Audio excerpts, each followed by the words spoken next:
আসসালামু আলাইকুম, সবাই কেমন আছেন? তো আমি এখন যে জায়গাটাতে আছি এটা হলো আমাদের রুম থেকে প্রায় 5 মিনিট লাগে এখানে আসতে। এই যে রুমটা দেখতেছেন এটা হলো আমাদের রুম। তো এখানে যে খালি জায়গা আমি প্রায় সময় ছাদ থেকে দেখি যে এখানে খালি জায়গা। এখানে নাকি একসময় আমাদের ওইখানে বিলার যত লোক ছিল তারা সবাই টিকিট খেলতো। তো আসলে ডিউটি থেকে আসার পরে সবাই সবার মতো করে ব্যস্ত হয়ে যায় রান্না বান্না নিয়ে, কিংবা কেউ বাড়িতে কথা বলে। আসলে অনেকেরই বলছে আসার জন্য, কিন্তু কারো সময় নাই। সবাই বলে একলা একলাই যা। আসলে প্রবাস জীবনটা এরকম, বুঝছেন? মানে ঘোরার জন্য কাউরেই পাওয়া যায় না। এই যে দেখুন একদম খালি মাঠ। এই যে একটা প্লেন যেতেছে দেখেন। এই তো, কারণ আমার এখানে আমার পাশে এয়ারপোর্ট, এখানে প্রতিদিনই প্লেন ওঠানামা করে। এই যে দেখা যাইতেছে প্লেনটা।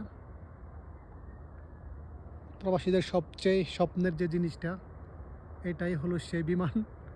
আগে দেখেন এই যে একটু উঁচু জায়গার মধ্যে একটা ঘর।